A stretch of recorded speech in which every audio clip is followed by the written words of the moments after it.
Les futurs mariés l'avouent, la cérémonie risque d'être intimidante. Demain, Vincent Autain et Bruno Boileau échangeront leur consentement devant les médias du monde entier. La mairie de Montpellier a reçu près de 140 demandes d'accréditation, mais une seule caméra sera autorisée dans la salle des rencontres.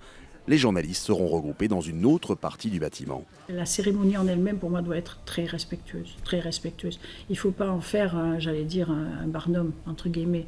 Je ne suis pas du tout dans le people, moi je suis dans les valeurs. Et donc j'ai dit à tout le monde, attention, ce moment doit être un moment respectueux de l'événement. Un événement voulu par Najat Vallaud-Belkacem. Dès la présentation du projet de loi, la porte-parole du gouvernement avait proposé à ses amis Vincent Autain et Bruno Boileau d'être les premiers mariés homosexuels de France. C'est donc à titre personnel qu'elle assistera à la cérémonie. En revanche, sa collègue chargée de la famille, Dominique Bertinotti, a préféré rester à l'écart d'un mariage qui, selon elle, entre dans le domaine de l'intime. Intime, mais pas encore banal. Entre 50 et 100 policiers seront déployés autour de la mairie, même si la préfecture de l'Hérault ne relève aucune menace précise.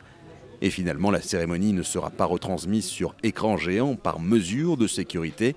Les mariés devraient tout de même pouvoir sortir sur le parvis de l'hôtel de ville afin de saluer ceux qui se sont battus pour obtenir le mariage pour tous.